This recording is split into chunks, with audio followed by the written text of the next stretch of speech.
Witches and mortals seldom do mix.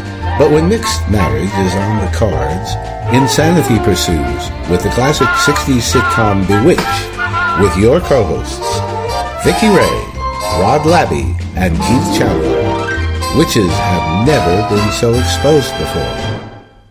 Hello, welcome to the Literary License Podcast, and today we're doing Bewitched, Season 1, Episodes 9 through 12. And before we get started, let's find out who's with us today. We have Vicky Ray. Hello, Vicky. Hi, Keith. And, of course, Jesse's not here because no one knows where he is. So, anyway, we're going to press on and carry on with Bewitched. Yeah, fuck off, Jess. So, before we get started, let's find out what we've been up to. What have you been up to, Vicky, since last time we spoke to you? Oh, gosh, not a whole lot. It's just that time of year where we're starting to buckle down and get ready for the silly season and the holidays and trying to figure out what to do for Thanksgiving and just keeping up with all my scary stories and Netflix, Amazon Prime, keeping up with everything we do. But I have to say my life has been uneventful this week. What about you? Well, I finished A Christmas Carol, read that. Really much enjoyed that, which we'll talk about next month. Oh, yeah, December. I did do that. Our December Christmas month, which we got a lot of stuff going. I'm outsourcing for music at the moment, Christmas-themed music to fit into our podcast and signing that off. And as far as watching stuff on Netflix, I watched a really good Christmas series called Dash and Lily, which is fantastic. Really enjoyed it. Really cute. Oh yeah, I did watch this one movie. It's called Fender Bender, about that girl that gets in the guy takes her information after they get into a fender bender, and he starts stalking her and her whole family. That was just like one of those movies, like, you know, you really wanted to really fuck that villain up after a while because he was so irritating. But it was a really excellent movie. I strongly suggest it. I believe it was on Amazon Prime. Yeah, I've been watching bits and bobs, but nothing that major pops out at me. I've been listening to this new group that will be coming onto the podcast at some point next year called Lovecraft. Yes, I was enjoying some of your selections earlier. Well, I think what our listeners out there, if they know what they would know about Lovecraft, is they're the ones that did the Sabrina Spellman music video. It's them. Right. So they wrote that. So yeah, they're quite fun, and that I'm really enjoying the songs that their new album, which has some tracks on it with Bruce Campbell on it. Yeah. Oh, that's right. Yeah, I love him too. I was watching Ash and the Ash versus Evil. Ash versus Evil. Yeah, I kind of get a kick out of it. Great. He's really funny. Great TV series. He's just one of those people you look at and you got to start laughing. I think I fell in love with him when he was in Xena, Warrior Princess. He was great in that too, him and Sam Raimi. I since cannot find all my, well, it was on VHS. I probably need to just get the Blu-ray versions of Xena. I loved Xena. I loved all of them. I didn't really like Hercules as much as I liked Xena, but he was great in that too. He's just one of those people. It doesn't take him much to be funny. Well, Bruce Campbell is really good friends with Lawless. The girl who plays Xena, because she appears in Ash versus Evil Dead, the TV series. She was excellent in Spartacus. I watched. Well, I think it was 4 seasons, and I mean, I totally just ate that one up this year. She was just like, you know, the dominus, you know, of the show, and she's just great. I love her. I always have, always will. Yeah, she's brilliant. I like her. So what we're going to do is we're going to cut to Story Geek, who's going to tell us what you can watch or download or stream during the COVID crisis. Take it away, Story Geek. What movies and TV shows should you be watching the week of November 9th this week?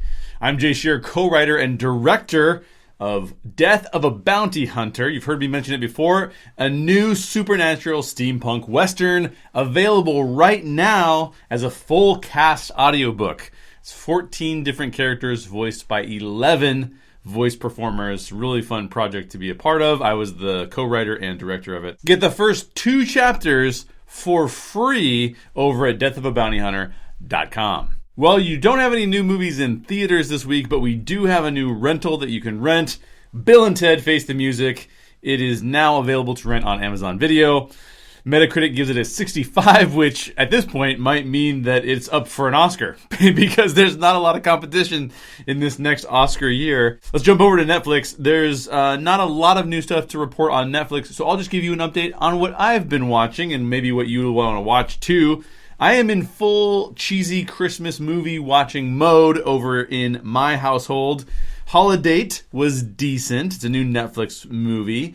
It's a bit more adult than your normal Christmas flick, but it has some decent jokes, and I kind of enjoyed it. Midnight at the Magnolia was horrendous. I did not like it. It's one of the worst Christmas movies I think I've ever seen. A lot of people will probably disagree with that, but it is just so cheesy. Christmas Crush and Midnight at the Magnolia, in my opinion, on Netflix are the two of the worst Christmas movies you can find out there. Operation Christmas Drop is sort of what you might expect from a Netflix Christmas movie. It is totally cheesy. It's not going to win an Oscar, not like Bill and Ted, but it's definitely watchable. So there is that. I've also been rewatching Chappelle's Show, starting with season 1. For every bad sketch he does, there's also a hilarious sketch right around the corner. But I will tell you that season 1 is not the best season of Chappelle's Show, and it will get better over time. And finally, I did finish season 2 of Unsolved Mysteries. I'll just say that season 1 of Unsolved Mysteries was phenomenal and should be watched by everybody out there. Season 2, still good. Not quite as good as season 1. Feels like season 2, they didn't get the storytelling down quite as good as they did in season 1. Not much new on Amazon Prime, and I haven't really been watching a lot of content on Amazon these days. If I was going to watch something over there, I mentioned this last week, but I would also watch Romancing the Stone or Ronin, both of which are phenomenal. And I've never seen Boys in the Hood, so I might actually personally check that out soon.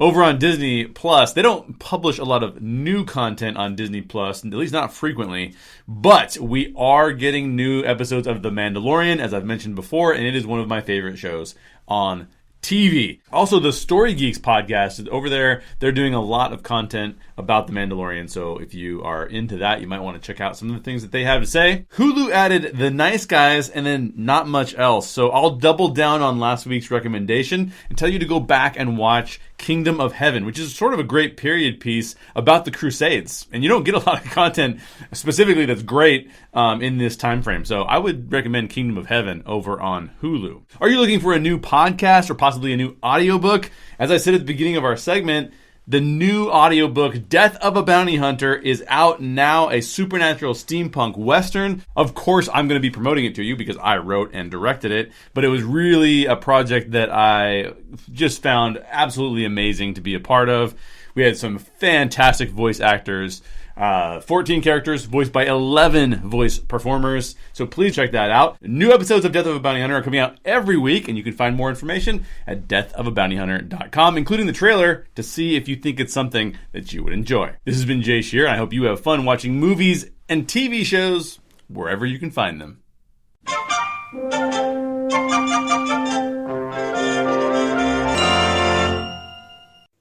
Hello, welcome back to Let Your License Podcast, and thank you, Story Geek, for those selections, and I can't wait to hear what you come up with next week.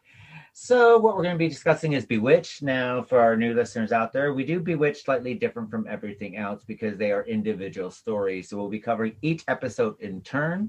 Then after we discuss each episode in turn, we then discuss who our favorite character was, what our favorite episode was, before we let you go and lead your life.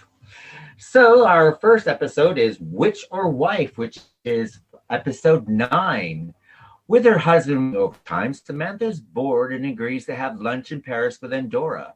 She happens to run into Larry and Louise Tate, played by Irene Vernon, and it's the first time we see Louise Tate as Irene Vernon, played by Irene Vernon, while there, creating confusion and hard feelings between Samantha and Darrin. After some misconnections, Samantha and Darrin fly to Paris together. This is also known as Racquel Welch, and one of her first starring roles appears as one of the stewardesses on the airplane. Yeah, I had to do a double take on that. It took me a second. So what are your thoughts of this episode? I don't know. I think this is when it starts getting a little zany, because that, it would be nice to just be able to pop over to Paris and have lunch, and Endora kind of twisted her arm a little bit, and you just know that they're going to go into a restaurant and, they're going to run into somebody they know, and it just happens to be them. And of course, Larry's like all excited. He wants to take care of them and show them Paris. And he has to want to get Darrin on the phone. And you know that's just going to just fuck things up for him because out of all there's only 2 Darrins, but I like this one better because he always gets more upset than Dick York did. He just does. He just does the nervous breakdown thing a lot better. But I just find it funny how they get stuck in this they're trying to explain why they're there.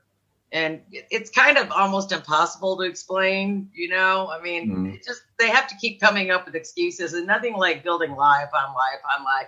And then you just got to keep covering for yourself. And it's just great writing for one. It was a real strong episode, I thought. I have to sit there and say that anytime that you have Endora from beginning to end of an episode, you're in for a treat. Mm-hmm. And I love when I see Endora in regular clothing, not in her. Oh, I know. They dress them up so snazzy. The one thing I was thinking about, I think, was more towards episode 12. But I noticed that, I don't think this.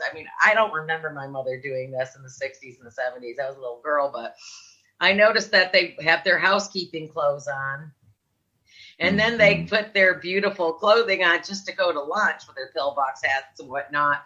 And I'm just trying to wonder, was that normal? Do you remember that growing up? My mother used to wear like a house smock when she was cleaning the house. And then when she finished cleaning the house, up the house smock came. And my mom was more of a jeans and t-shirt kind of woman. Yeah, my parents were too. I just like everybody gets all gussied up. And you do know that it was back in that time because let's face it, people got on airplanes and stuff. It was a big deal back then to get on Pan American. And you dressed up really nice, and it was just it was expensive as well. It wasn't as cheap as it is now. You would have to take like a second mortgage just to fly. Yeah. But I just think I like watching how they gussy Endora up because she's really quite an attractive older woman, even for this. And they just clean up so well, other than having their witchcraft garb or their housewife garb on, because she always looks good. They just make her look really classy in all the episodes when she does that. And I also like how Samantha, when Samantha zaps home to phone Darrin, and Larry calls, and she's like, "Hello, Sam." She goes, "Hello, Sam. Yes. This is Larry. Oh, wrong number." Yeah, I know. What are you gonna say? She goes to the bathroom But there's also that fun interaction that you also get when they're sitting at the table and you got Larry and Louise sitting there, and Samantha goes off to make her phone call to fly, zap herself back home, and Larry comes up with the idea. He goes, "Oh, it's gonna be fantastic. We'll call Darrin, let Darrin know that we run into Samantha." And then Dora's like, "Yeah, this will be interesting." And Larry's such a busybody. He just he's just that one person that just never gets his hand out of your shit. He's got to know everything, and when he does, he's got a big mouth. It's just like, so what? If I was in Paris, and I ran into friends, they're not going to call up the husband or whatever and say, "Oh, I'm going to take good care of them while they're in Paris." Nobody does that, do they? Well, see, no. Well, it's quite interesting because normally what you would get in a sitcom is the women who are the busybodies and it's the men who are aloof. But in Bewitched, and I think this is probably the reason why it stands the test of time, and we're going to get this in another episode that we're going to be covering later. Right. But it's the men who are the busybodies. They're bad too. They're just so bad. You got to chalk it up to good writing too, though, because it kept. It was so comedic. You had, it was one of those things you really just don't get up and leave it because one, it's 25 minutes, and two, they just keep it rolling. The what's the word I want to use? I wouldn't even call it so much contrast or anything to the situation. You just know where it's going. You know that there's going to be some kind of problem, and there's going to have to be some kind of lie or some kind of witchcraft or some kind of this or that to cover up the situation, to which it snowballs, and there has to be some kind of something's got to give, and in which this case they fly back to Paris. Because was it? Well, no, wait. Darrin goes to Paris because he knows Samantha's there, and she ends up sitting on top of the plane with Endora, and they're drinking wine. That's right. But I also have to sit there and say that what I also quite like about the whole thing is that Samantha keeps true to herself. She does. And when Darrin goes, has a go at her about doing it, and she says to him, she goes, well, you're feeling sorry for yourself for the both of us. And I like the fact that, she goes, okay, fine, I'm going to go back to Paris. You can just stew. I'm not dealing with you, sort of thing. And I quite like that. And then basically Larry comes back and goes, Samantha's very miserable. And he goes, and Darrin is miserable too. And their love brings them back together. Right. And I think what's quite interesting is that I know that Bewitched gets a lot of things that's like, oh my God, Darrin owns Samantha. But the thing at the end of the day is Samantha's in this relationship and in this marriage because she wants to be there. She's not made to be there. She can leave at any time. And, and I like that idea that this thread that we're getting through is that basically, even when they have a disagreement, that the love for each other brings them back together. But at any time that she can leave, you know what I mean? She proves that she can leave at any time. She'll be miserable, and it's Darrin that has to run after her. It's not her running after Darrin. Sort of like when she got mad at him and left, and she has the suitcases going around him, where she's not visible. But you have to remember, though, and a lot of people do, and I know there's people out there that are into the big movements and everything. This was a different time. And people were actually happy staying at home and taking care of hearth and home. Not everybody should be villainized for making that decision. Yeah, well, and this was her decision. And I think, and so far, we're up to episode 9 now. And this has been an episode that's, that they have proved this point, that it's Darrin that comes chasing after Samantha. Yeah. And they do come up with a certain kind of compromise sort situation. There always seems to be a compromise to be had. So, I mean, it's kind of a nice little lesson learned. And he does, like you said, go after her. He gets on a plane. I don't think it was cheap back then, like you said, to get on a plane and take a transatlantic flight. He had to work all those extra hours just to afford the airfare. Because remember, that's the reason I was able to afford it. He goes, well, I've done all the time here. I'm getting all this extra money, and I'm going to spend this money to go get Sam back. Yeah. And then I lost when Samantha pops in. She goes, "Oh, Darrin's gone to Paris to see you." Yeah. Goes, oh. And then she's looking through the windows of the airplane. Yeah. She's like, "Hi." I know. Didn't that William Shatner, the Twilight Zone thing, kind of go through your mind, just sitting on the wing of the plane? Yeah. And then you have Endora and her just having cocktails on top of the plane, not even trying to think of the scientific thought of the wind shear and the freezing temperatures, but they're just up there all nonchalant. But you say that, but there was one episode. Was it this episode, or it was either this episode or previous episode, or one that we're going to cover, where she sits there and says that so much she was seeing wanted to go because he goes that you could send me to the moon. And she goes, okay then, and they went to the moon, and before he went there, he was sick. So it's like they could actually go to the moon without any thingy on. So they kind of counterbalanced that very smartly. So I thought that was quite clever. Magic, that's why they weren't freezing their nads off or losing or being blown off the plane as it's going. I know. I think Endora decided to go to Paris and stay herself, didn't she? Yeah. So, and I quite like the idea that even though she's always trying to put a spanner in the works between the marriage, she does support Sam's decisions, but she's an excellent protagonist. She's just a lot of fun. You gotta admit. I like all of her names. She comes up Darwin. I mean, it never gets old. I mean, I find myself racing ahead to other episodes because it's so enjoyable I don't know. My brothers used to watch it all the time. It's like, come on, I don't want to watch this again. That and Gilligan's Island and I Dream of Jeannie, because that was the time. And now that I watch it, it's like, oh, wow, I remember this. And, it's like, oh, this is so much fun looking at it as an adult. Because as a kid, those are adults. I find myself chuckling and laughing still. Yeah. And they're adult situations, really, when you think about it. I mean, that they really make it. You can tell they're not allowed to talk. You know how things have gotten to the point where everything is just out there. There's no mystery in anything that's going on in primetime TV these days, or Hollywood movies or whatever. But they were the first people to share a bed, I believe, on TV, weren't they? Yeah, I believe so. Yes. So, I mean, she's always all dressed up really nice and frilly at bedtime, no matter what episode.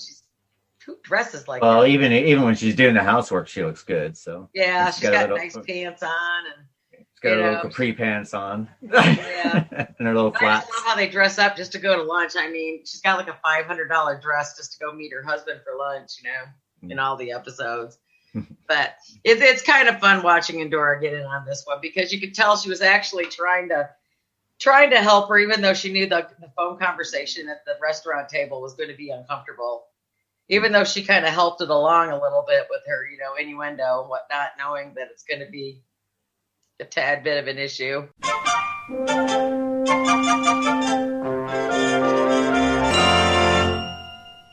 Our next episode is episode 10, which is called Just One Happy Family.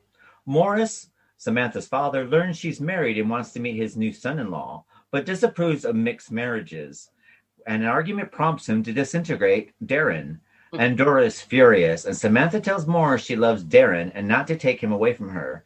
Maurice is played by Maurice Evans, the famous actor who we know from Planet of the Apes and Rosemary's Baby. I love him. And I had to sit there and say, this is one of my all-time favorite episodes that we actually get to meet Samantha's father. And I also like the simple fact that, Endora actually speaks up for Darrin and for the relationship and the marriage. And you realize that Endora is not so against Darrin, that she thinks that she might not like the fact that he's immortal, but the simple fact that because Samantha's happy, she's going to support her happiness. And I thought this was an interesting turn that we do get to see with Endora. We do get little glimpses of it, but this time she finally does make a stand. And especially since the early episode where we did get Darrin not being too hospitable towards Endora when they first meet. Right. And so we get a bit of a turn of phrase when Endora actually sticks up for Darrin and pretty much saves Darrin's life, really. Well, yeah, she tells I'm not too fond of the boy either, but, he does make Samantha happy. Maurice is one of those typical fathers. I mean, he's just like goes, well, what is it? I'm trying to understand the power here. Like, Endora is a powerful witch. Maurice is a powerful warlock, but they always kind of say that the warlocks are more powerful, kind of, than the witches. Well, Endora does say something that's quite interesting, and she goes, she just, I can't paraphrase what exactly she says, but she does say something to Maurice. The simple fact is, like, don't try me because you're not going to be happy, sort of thing. She goes, I will make you miserable, and you know that I can. Yeah. That's what she said. I'll move back in with you. Yeah. Now, I also thought that was quite interesting is the witches' relationships. So now we find out that, like, Maurice and Endora are married, but they don't live together, but they date other people, which is interesting. It's like, that is interesting, because she's open relationship. Nice or some other country. She goes, no, we were never in Belgium or whatever together. Mm-hmm. He goes, oh, so they have an open relationship, which is kind of interesting. I thought that was open relationships acceptable back then. Well, I guess in the witches community, I guess it's the norm, isn't it? Which is quite like a good little insight. It's like, I thought there was like, God, that's a bit racy when you think about it. It is, because this is still like, well, I mean, it's not the 50s, but then again, we are getting into the summer of love era starting to come on, the hippie movement and the flower power starting to come. So I guess you have to appeal to every part of the audience. But we're still in 1964 here, so yeah. So we got about another 3 to 4 years before that starts bleeding through. But when did the hippie movement really come about?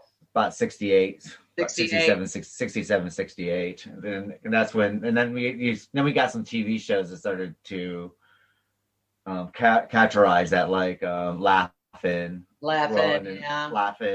and Love American Style and that kind of stuff. I used to get so upset. My mother would put me to bed and I knew Laughing was on, and I'd get really pissed because I wanted to watch Laughing. I think I was like 5 years old or something.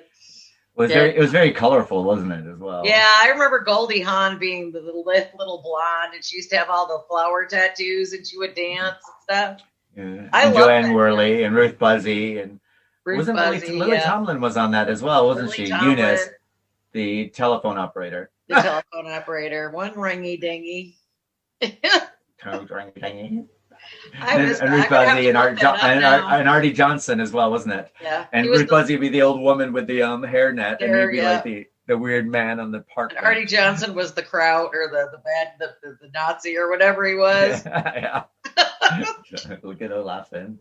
So. Yeah, I'm gonna have to look for those reruns now because I just haven't really thought about them until just now. It was a fun time. I bet I don't remember much of it, but it was. Well, Laughing. I think the first season or the first 2 seasons are on Amazon Prime. So. Oh, they are. Oh my God, I got time. Yeah, because I watched a couple of them. I watched the one with Tiny Tim on it. Oh my God, I remember those ones. I remember watching. I always think of that freaking demon on Insidious now. I just equivocate that song with the demon from Insidious. So such a weird song. Such a weird look. It was just weird. Like I said, that wasn't that horror movie he was on that I watched. That was something Harvest. Yeah, Blood Harvest. Blood Harvest. Yeah. That was a fucked up movie with Tiny Tim. It was just bizarre. He was such a bizarre looking person as well. Oh my God! Everything about him was bizarre. A bizarre movie. I can't express enough how bizarre that is. That people really just need to watch it for shits and giggles. They just do. But getting back to Maurice, though, I think it's funny when he zaps Darrin into oblivion because he doesn't approve of him and he needs to get rid of him, and then they're forcing him to bring him back, and he has to struggle and whatever to get him back, and he's straining to bring him back from whatever realm. It looked like he was trying to do a ball. Yeah, I know. That's what I kept thinking. And then you see Endora going, "Look at the form." I also like the simple fact that Samantha asked Darrin to stay away because she was like, "Okay, well, just stay away for your own safety." And I love the fact that Darrin has a few drinks with Larry and gets his his gumption to come forward, and he decides he's going to face Maurice. It doesn't matter what happens to him, that he's going to stand by his wife and they're going to accept them as a couple. And I quite like that. She locks them in the phone booth, and everybody's kind of got a buzz. And it kind of brings you back to the original story where there's alcohol involved and there's some kind of chaotic public whatever. And you can see where they pull from that. And I enjoyed that scene quite a bit because it reminded me of the book and it reminded me of the movie, the original with Veronica Lake. Yeah. So, I mean, you can see the little bit of the slapstick that they did pull from that in the earlier episodes. They get a little more modern as things goes on, but... I quite like the idea that no matter what obstacles are put in his way, Darrin's going to go there and face his father-in-law, and doesn't matter what happens to him, he's going to show his love and support for his wife, and I like that. The evening paper, and he's slapping him around, throws him on the fire. Yeah, I mean they tortured this poor bastard so much, and he still loves his wife. He's not going to leave her. It doesn't. I mean, they do. I mean, people probably know, or they'll see as time goes on, that they just torment this poor guy. I mean, they do. Right down to the big ears in that one episode is like one of my favorites. They just torture him, but he will not leave his wife. He loves her. Yeah, and I thought it was also quite interesting that the family dynamics between Samantha and her father and the mother. I like that little family dynamic. And I do like the simple fact that though Maurice thinks he's like the head honcho, like the king of the king of warlocks or whatever, but at the end of the day, he's still at the mercy of Endora's slight tongue. Like, there I am. Don't worry, Maurice. Yeah, we'll let you think that, but don't. But I'm no matter what happens. I mean, you're still a slave to me. Yeah, but it goes back to that concept we talked about a few times about interracial marriage or, mixed marriage. And, I mean, I never really thought about that. I thought this was more or less comedy back in the day, but now thinking of it with older eyes and we're watching it, you see where they were actually going with it a little bit because, you can't help who you fall in love with. You shouldn't be spurned because of who you love, and I think that they kind of tackled that in a nice, nonchalant way without just putting it out there in your face. But they were addressing it. Oh yeah, they're definitely addressing it, and I'd sit there and say that.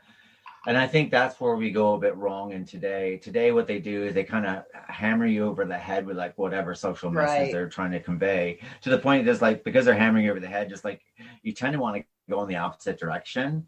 Where I think that with Bewitched, they mention it, they do it in an entertaining way. The message is there, but they're not hammering it as part of the story, and I quite like that. Twilight Zone was very good at that as well. Yes, they were. Giving you social messages and being able to give it to you. So basically, you're enjoying it. You walk away from it going, "Oh, I actually learned something. I didn't realize that," sort of thing. I don't think coercion is ever a good way to teach anybody anything. No. I think people have to figure it out for themselves without, like you said, being beat over the head with it. It's sort of like any kind of marriage, gay marriage, black-white marriage, black-Asian marriage, whatever. People can't help who they fall in love with. I don't think anybody should be penalized for that. But, you got people out there that probably back then, I can't imagine just coming right out and doing it. When was the movie, Who's Coming to Dinner with Sidney Poitier? About 67, 68. So that's another 3 to 4 years to come. Sort of because thing. That movie, talk about raising eyebrows and pissing people off. But that was a good movie. That movie needed to be made. I really still love it. I love watching it because it's just, all of the interaction with the families. Like, oh my God, Sidney Poitier walks in and this is Katharine Hepburn and Spencer Tracy. And I think that movie's helped a lot because of the strong star power behind it. Because you got really, you have to remember that Sidney Poitier, before that, was one of the first Black actors to win an Oscar. Hattie McDaniel did, but people just totally brushed that one to the carpet now. Well, I mean, she got Best Supporting, but this was, Sidney Poitier was doing, he was doing like a good volume of work. He was a big box office draw. Right. Yes, he was. And he didn't do like, he broke the mold, whether it's To Serve with Love or Lily of the Valley or the countless other movies that did on The Heat of the Night. He did films that, actors groundbreaking. They were groundbreaking, and the public loved him. And what he could have done, he could have rested on his laurels, but like, no, I'm going to do a social message time, a movie, and I'm going to, be with Spencer Tracy and Katharine Hepburn, which is old Hollywood, which is right. And I sit there and say that was a brave move, and it's a fantastic film. It's a brave move, but they had a little more class about it back then, I think, including, like the cast of Bewitched and the producers and the directors. They knew how to do something properly, I guess, maybe. And I thought that it probably made more of a difference handling things like this and just being subliminal, like, hey, Yeah. Because I think it does get the message across more than coercing the message. I do agree. Get less resistance. Yeah. And I prefer to see things with a social message that I can put together myself without being explained to me like a toddler. Yeah, exactly. Sort of.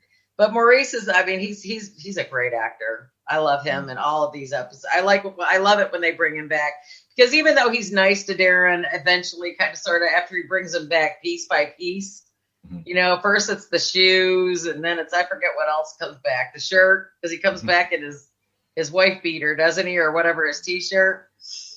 And he does appear on the fireplace all singed and stuff too, because he was the newspaper. But it does say it is a testament to their love, you got to admit, because no matter what they do to him, he's just not going to leave his wife. And it all boils down to Maurice deciding, well, he loves his daughter more than he hates Darrin, so he's going to do whatever he can at this point to bring him back.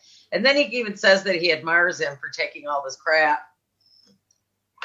And they they also find that they have some stuff in common as well, which is quite nice. Well, they both love Samantha. But they also find like certain things, like about the bottle of wine, sort of thing. Is like, oh, they found the common ground, sort of thing, and I quite like that. It was a strong episode. Yeah, very strong.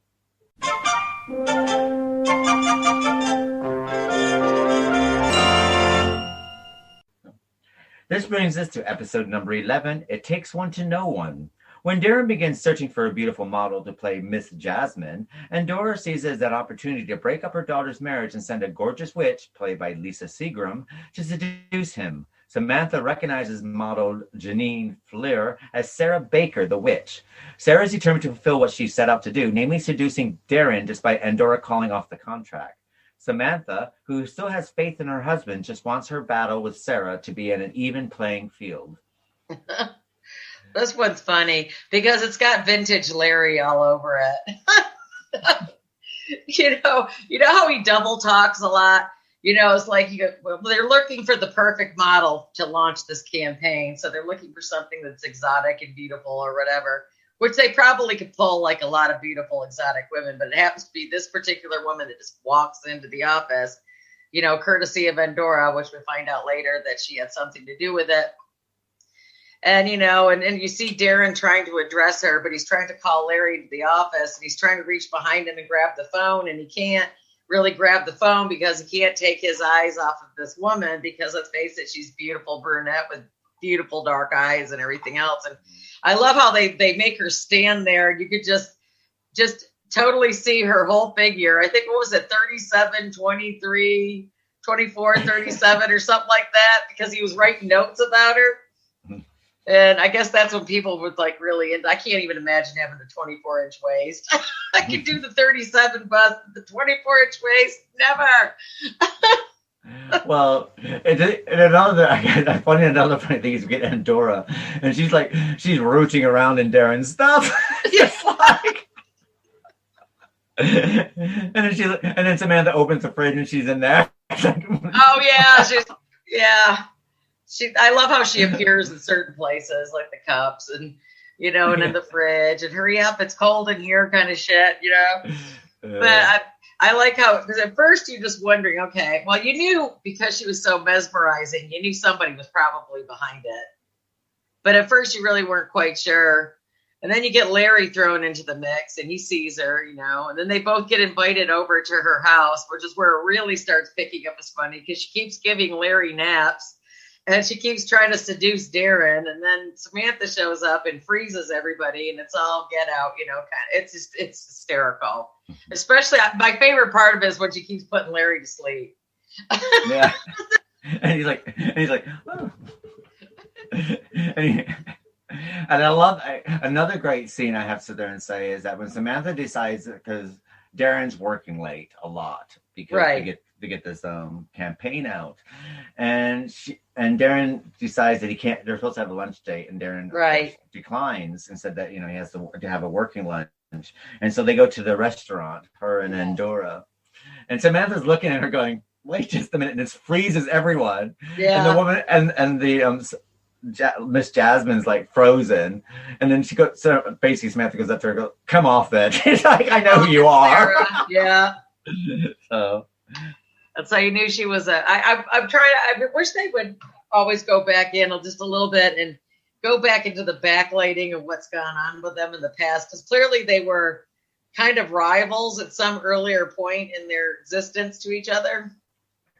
Well, apparently she has a thing for stealing husbands away or making men unfaithful, doesn't she? That seems to be her forte. She's a bit of a siren. Yeah. But another thing that's quite interesting is that there's a documentary on the disc, and apparently that all the witches' last name, the female witches, of course, our last names have an A sound at the end. Endora, really? Samantha, Endora, and Clara, Bertha, Clara, and Sabrina, Sarah. Sabrina, I mean, yeah. Yeah. And this one's her name is Sarah. Yeah, I never noticed that before. And that was one of the rules of Bewitched, that all female witches had to have the A sound at the end. Did they say why? I've never heard of that one. They set up a bunch of rules and regulations when they were putting Bewitched together. This is what we'll need to do, sort of thing, to keep everything quite straight. And that was part of it. Oh, really? I didn't know that. Yeah. And another reason is they wanted to play on it a little bit as well, because they were worried that when the show first aired, that people might think that there might be turning people to the occult. But getting Agnes Moorehead on board, whose father is a Puritan minister, who is a Puritan religious person herself, knew that once she was on board, that there would be that people would not think of the occult at all because she was involved. Because if it had any sign of the occult, she would not have been involved in it whatsoever, sort of thing. No kidding. Yeah, so that was quite interesting. There's a really good documentary on the DVD. Sort of interesting because there was an actress or two maybe on Dark Shadows that was very Christian, and they had maybe, I don't think they struggled so much with their part, but it was just kind of ironic, being the part that they were playing. But I guess people can put that aside. It's all about business, isn't it, when one's acting? I did like, there's a lot of things that I did like about this episode as well, because like sometimes you can get these kind of odd, last month we did an odd episode, The Girl Reporter, which kind of had like the same kind of themes in it, which, I had to sit there and say that none of us were too crazy about last month. But this one I think plays really, really well. I quite liked it. I think when you have an older woman and she's trying to steal Darrin, I think it makes a lot more sense than it did for a teenage girl. I'd be less. Well, you never know with men these days, but I'd be less threatened by a child, a 16, 17-year-old, than I would a full-grown bombshell brunette that obviously has experience on her side. That's definitely a whole lot more formidable than a teeny bopper. So, and let's put it this way, the playing field is much more level for Samantha and for, Sarah Baker. And they already know each other, so clearly there's little, friction there to begin with. I have to sit there and say that what I also found interesting, and this is something that I don't think that you see very often, is normally if the husband looks like he's going to play, or there's some woman involved, normally what happens, you normally get like the wife or something like this, whether it's Lucy Carmichael from I Love Lucy, so on and so forth, doing all these things to win her man back, and then, then getting involved and making themselves look like an idiot. Even though they don't have to win their man back. That's the kicker. They don't have to win their man back. They have him. But Samantha doesn't do that. She's like, no, if you want to test Darrin, test them, just as long as it's an even playing field. Because I am very, into, I know what I'm about. I know what a relationship is. I'm very comfortable in our relationship, and I have all the faith in the world in Darrin. Just as long as you play it fair. Don't sit there and give him love potions or anything like that. Yeah, don't be cheating. And she does kind of cheat a little bit, doesn't she? She tries to, because she tries to because at one point she poisons. She puts a potion in his drink because remember Samantha goes, you put such and such flour in that. It's like that's cheating. No, you got to stop doing this. And no, stop putting Larry to sleep. It's an even playing field. Yeah, she goes because her friend, that's her friend's husband too. And I think it's funny because once Darrin kind of exits the scene, she goes after Larry. And Larry's going, well, and then Samantha kind of gave him that little whammy of smart retrieval. And he goes, I have to go home to my wife. He goes, although I have no idea why, because he always has those one-liners.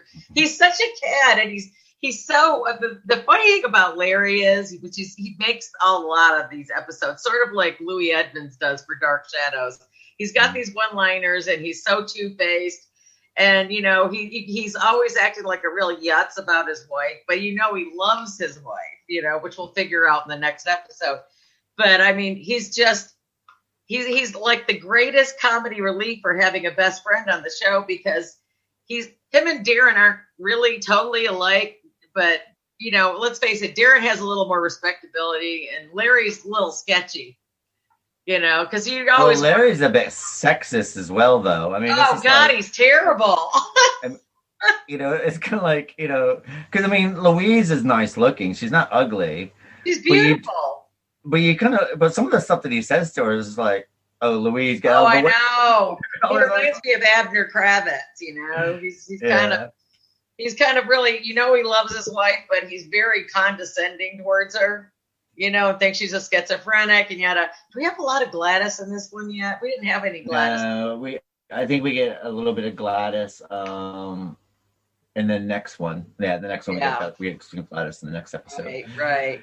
But the simple fact that, like, but then Larry's willing to stay there as well. He's willing to sit there and have an affair. That's what's I know. He didn't want to leave. He goes, "I'm going to go, but I don't know why." Yeah. That's so funny. So basically, Samantha just saved his marriage. Basically, because she's really playing dirty pool. And you have to wonder, I just always wonder what the writing would have been like had they gone into Sarah Baker's, history just a little bit more. Was she a siren that's saying Odysseus to the rocks, You have to wonder. Because they're supposed to be like, you always get those, little quips where, Julius Caesar, he wasn't really that smart about some things or, things like that. So clearly these people have been around for a while, these witches and warlocks. So they have a lot of centuries behind them, so they know a little bit more about stuff than humans. I guess they just tolerate us. They leave us alone until you got Maurice though, and he said that one thing about the clerk in Switzerland. They like to screw with people, so they are like the gods who like to mess with the mere mortals a little bit. And also, she's probably the same way. Yeah, I think, she's basically like, I don't think she could pull that stuff on a witch, but obviously she messes around with mortal men, doesn't she? Just to create a bit of hell. It's probably an easy conquest for someone like her.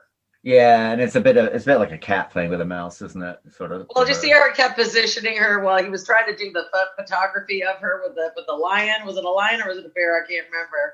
And the photographer was getting a little, getting mad at Darrin because he kept disengaging him from his camera and getting underneath the old camera, the old timey cameras that you put the black thing, the cloak over so you can take the picture or whatever.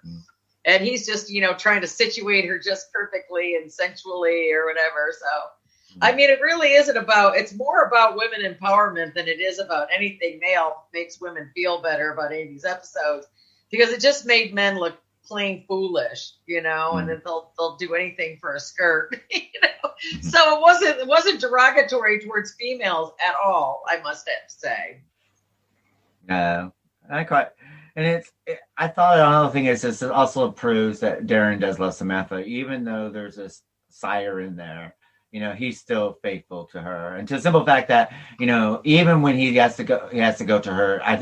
I like that they had Darrin twig what exactly is going on with this woman, what she's trying to do. And he brings Larry over to her flat because I'm not going there alone. You come with me. Exactly. He knew better.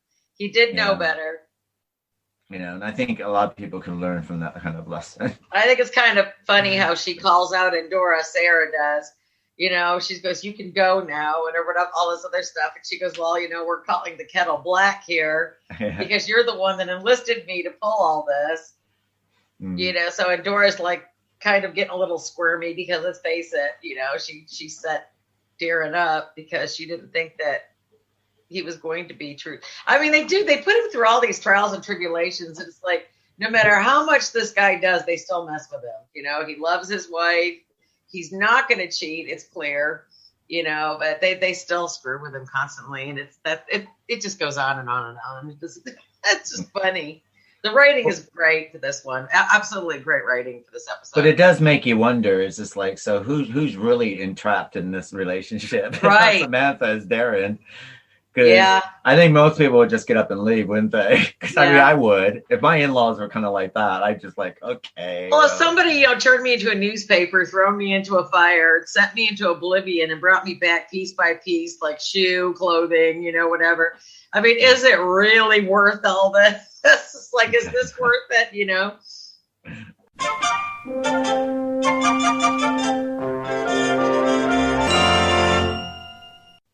Our next episode is Something Makes 3, which is episode 12. Larry sees Louise and Samantha entering an obstetrician's office and assumes Darrin is about to become a father. It is actually Louise who is pregnant, but she is afraid to tell Larry. After Larry tells Darrin he has a daydream about Samantha having witch children, when the four of them have dinner that night, the truth comes out.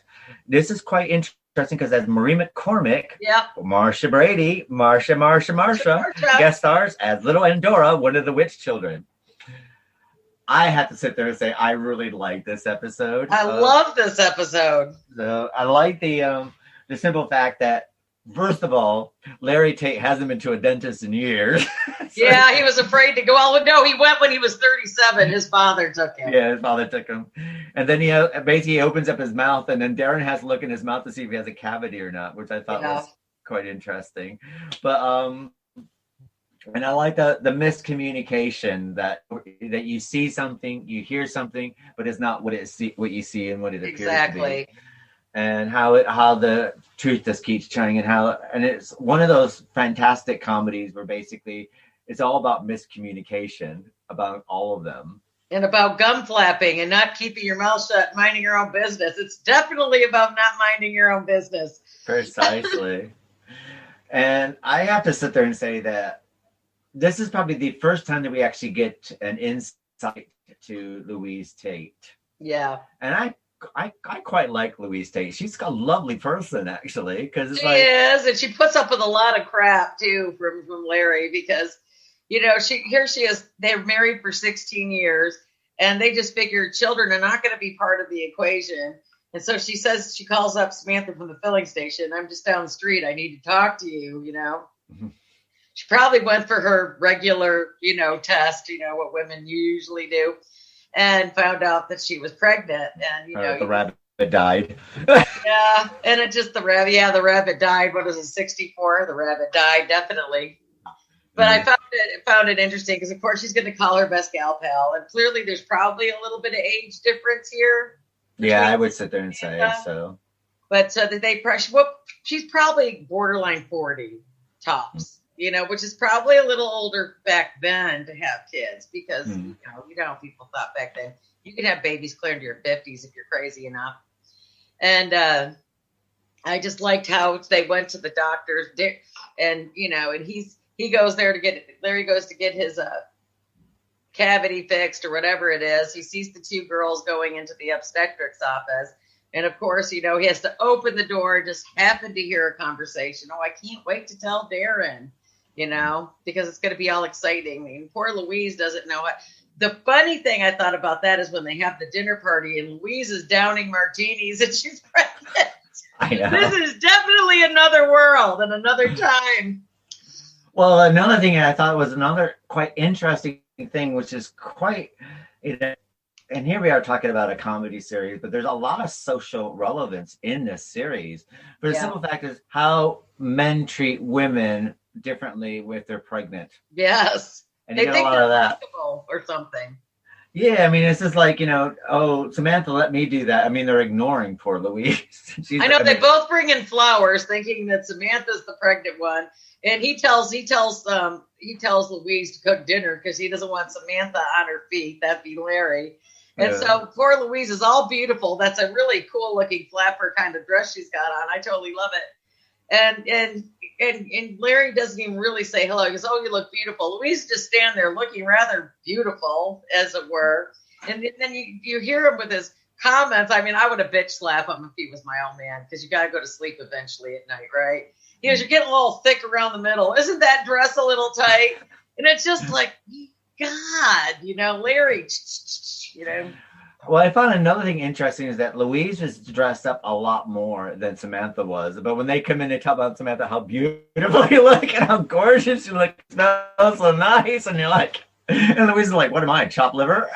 Sort of thing. I know. She goes, don't I smell nice too? And she sticks her arm underneath his nose, And then Samantha goes, okay, she takes her martini glass into the, because she needs to finish off dinner. And Darrin goes, "Should I carry that for you, dear?" She goes, "It's only it's only a glass. Not that heavy.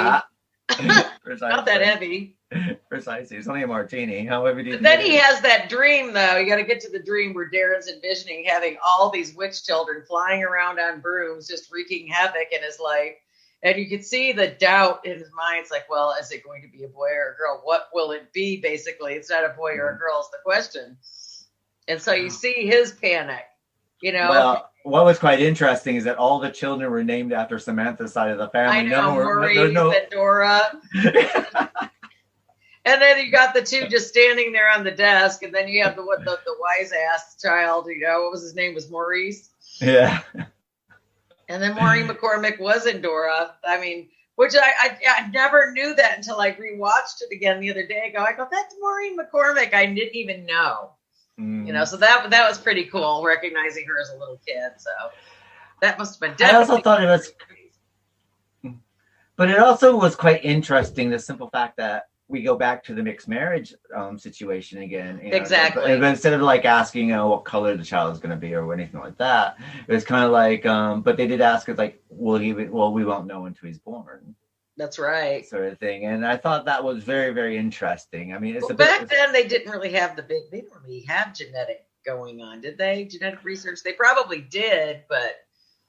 Well, I mean, you did, I guess if you're going to have, a mixed, wedding, whether it was African American or Caucasian person, I guess the question would basically be is how dark will they be when they come out, or how light skinned would they be? I guess that would go through a normal couple, and about how would they pass, what kind of passing would they do, in society, because at that time you got to remember everything was very segregated at that time. Right. So I guess that if you were a mixed marriage relationship and you're going to have children, I guess that would be one of the things that would be going through your mind at that time.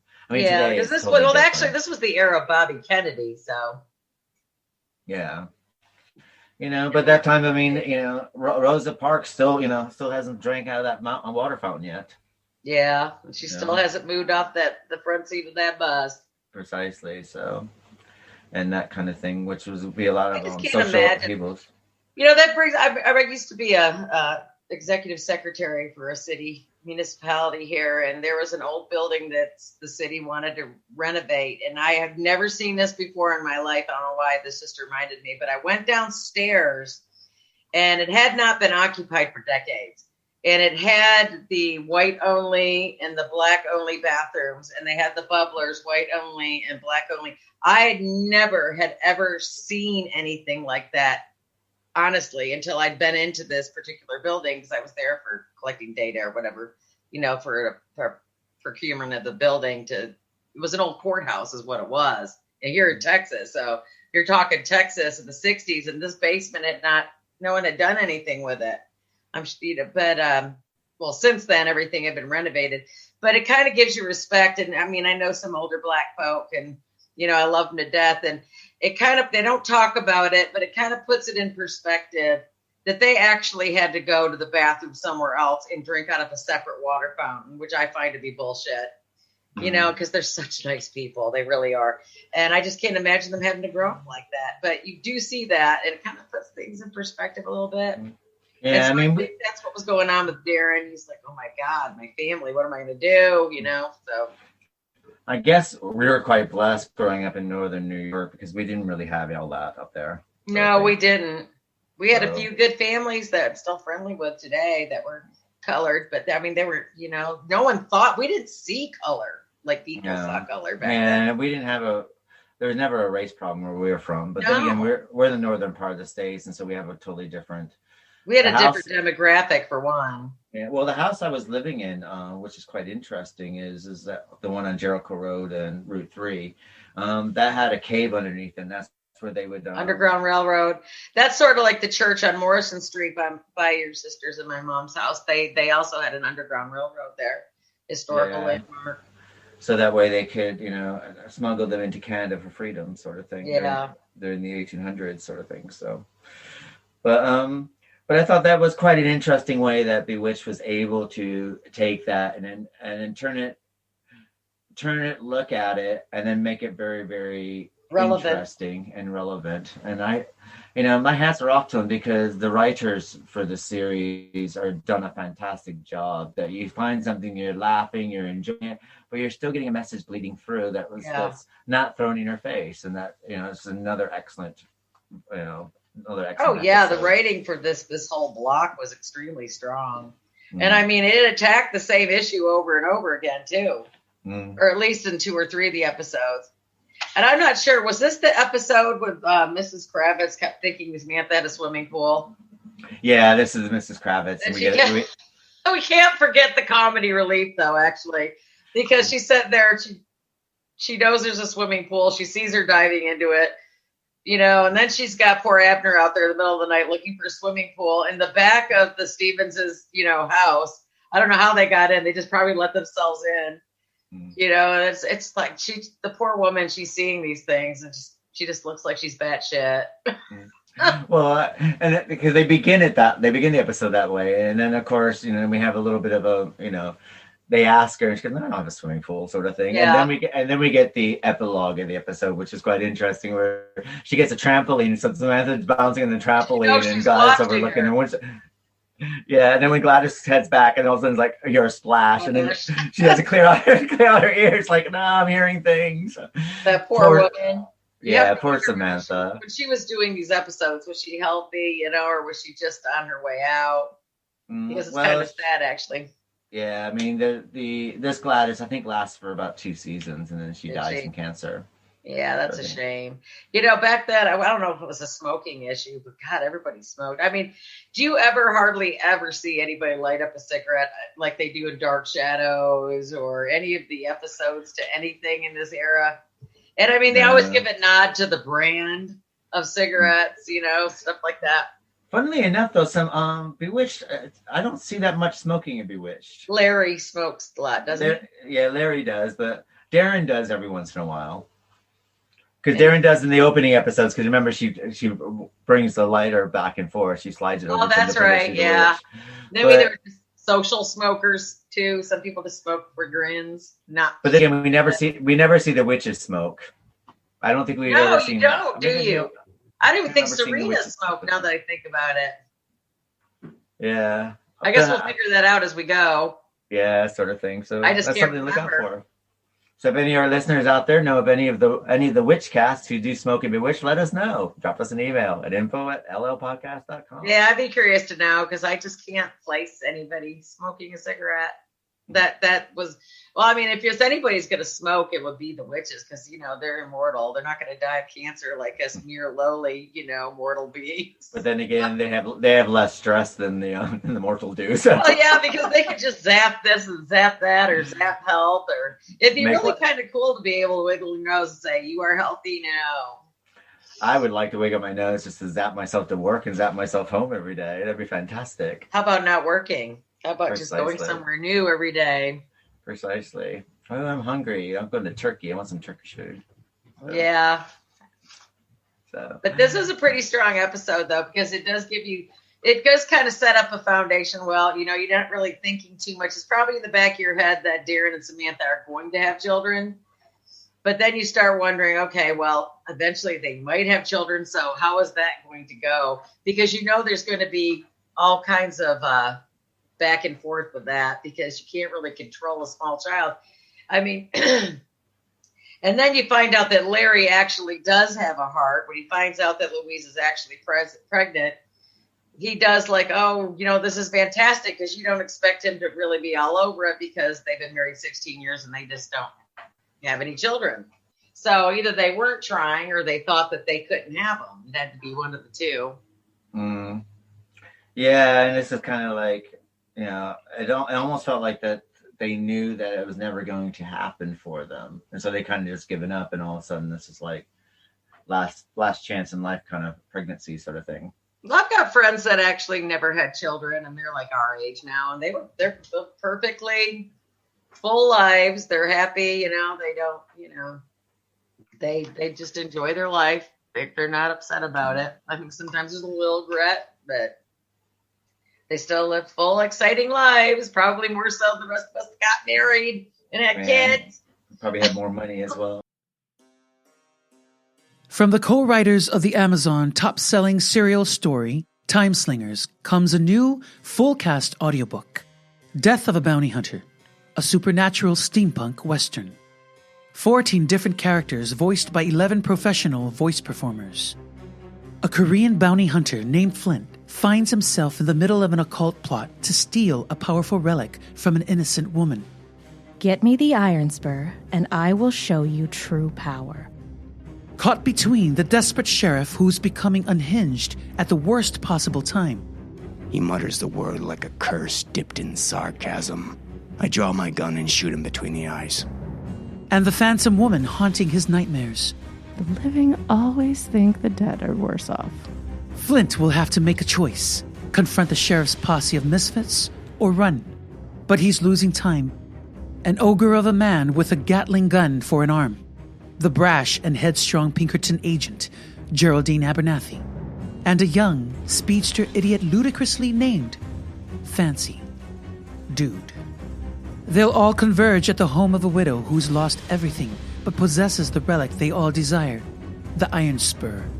Damn that trinket to hell. I don't care what it is or what it does or why the Duskfinders want it. I care about my children. Death of a Bounty Hunter. The weird western you've been waiting for. Available on www.deathofabountyhunter.com.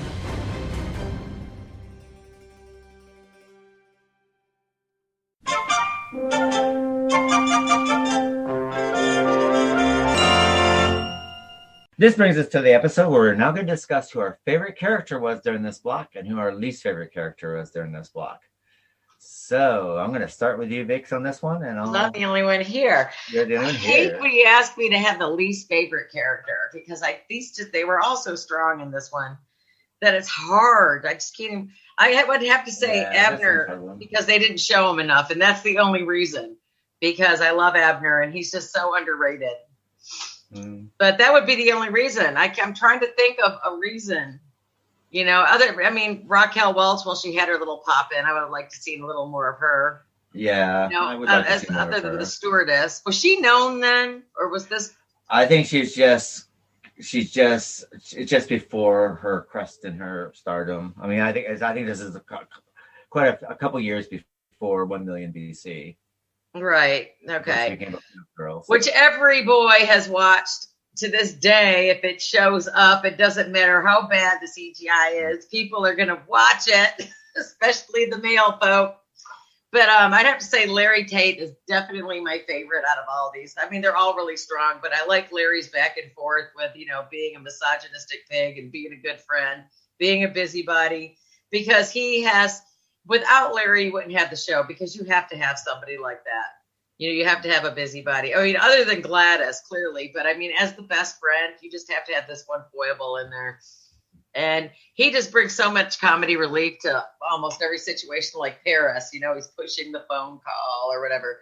Or, his wife is trying to tell him he's pregnant. He's giving Sam flowers and telling Louise to cook dinner because everybody thinks it's, Samantha that's pregnant. So he's kind of a douchebag to his wife sometimes, but you could see that she loves him, and she loves him for all of his misgivings, and she tolerates him, and she knows how to handle him probably.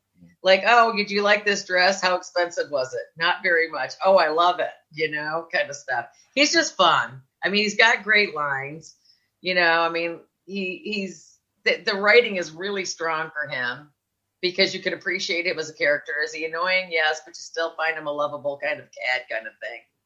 Like Louis Edmonds. Him and Louis Edmonds are kind of sort of like along the same kind of comedy relief for me as Louis Edmonds is in Dark Shadows.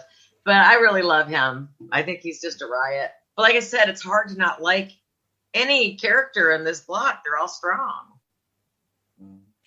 I'm gonna have to wimp out on this. I have no character that I disliked. I couldn't find one. I was looking. Well, that's what I'm saying. It's hard. There's just no one to dislike other than their presence was not because seen. even the bartender gave something towards his. Oh yeah, and then you're trying to get. You had a couple people, the onlookers, when Darrin couldn't get out of the telephone booth. I mean, there was just no bad writing or no bad character depiction in any of them. I have to agree, and it's. Because normally it's like, when I have to find a bad character, I find like some kind of sub character in it somewhere, sort of thing that might have one line, but I couldn't even find it this time around. As far as my favorite character of this, it's Maurice. I love Maurice. I love him too. I do. I'm so glad to see him come in and out through the seasons because he's like he's like the typical pain in the ass in-law, father-in-law that overloves his daughter. And just nobody is ever going to be good enough for his little girl. And so you see that it just keeps building up. It just keeps getting better and better. It doesn't get worse; it gets better. But I mean, I love Endora, and I do love Samantha, and I do love Darrin. But we see them week after week. So when I do look for a favorite, I try to find somebody new guest stars because, Yeah, because those three are always fantastic. You can't. Oh yeah, anything they do. So absolutely. And Larry and there's just nobody that just it's hard because even when you got the minimal Gladys and Abner, they just weren't in enough. Like especially looking for the swimming pool at night, and I don't think even I've had a neighbor that will go in my backyard. My friends did have a woman we called Gladys.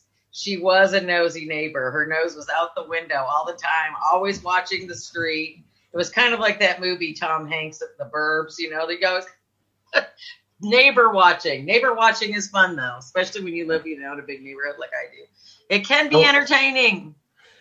It's always good to have a neighborhood witch in your area. Yeah, exactly.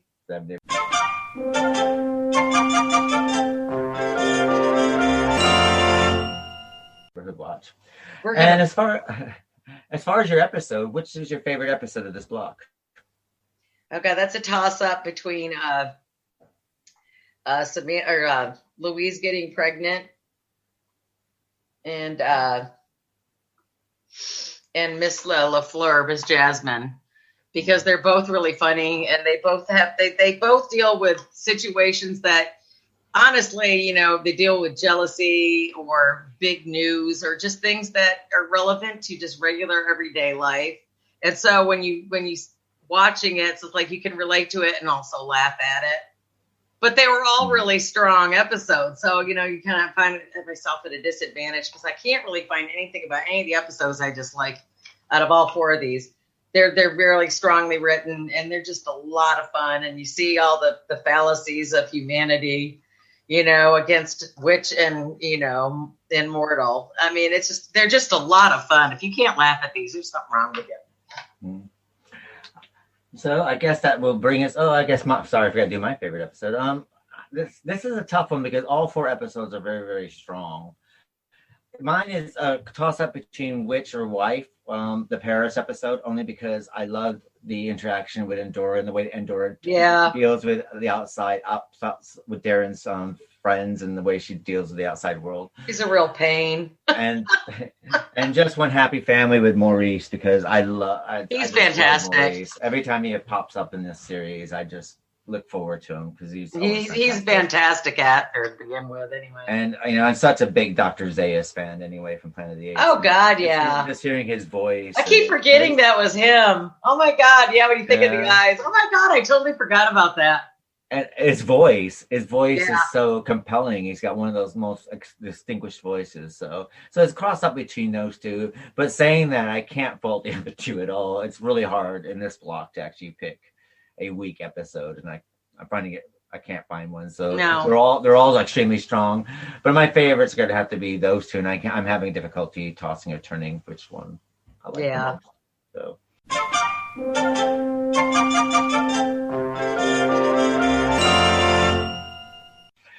So that brings us to the end of the Literary License Podcast. Next month, we'll be doing Bewitched Season 1, Episodes 13. 16. 16, okay. Yeah, so we'll be doing episodes 13 to 16 from Season 1, which will also be including a special Christmas episode from Bewitched. Yay. Next week was our 2-for-1, Nature versus Man. We'll be covering the film Them, the classic radioactive giant ant film, and the film from 2009, Eight-Legged Freaks. Yeah, I don't remember 2000. That was earlier than that, but it doesn't matter. Eight-Legged Freaks is excellent. Everybody's got to watch that. It's great. Yes, and it's starring David Arquette, and we will actually have the director with us who's be joining our podcast. His name is Ariam Ackershim. I'm sure I probably just massacred that name. So just say his name is Emery. His name is Emery. So Emery will be with us to talk about Them and Six-Legged Freaks. And of course, at the end of the month, we'll be doing Dark Shadows. And don't forget to join us in December, which will be our special Christmas month, which we always celebrate with Christmas with some Christmassy themed sort of things. We'll be doing our classic novels, which will be A Christmas Carol and the Alistair Sims classic film. We'll also be doing Toxic Avenger, the musical, and Anna and the Apocalypse, which is a zombie Christmas musical extravaganza. And of course, Bewitched will be with you, and of course, Dark Shadows. So it's good night for myself and good night, Vicki. Good night, everybody. Take care. And we'll see you next week for Nature versus Man 2 for 1. Then.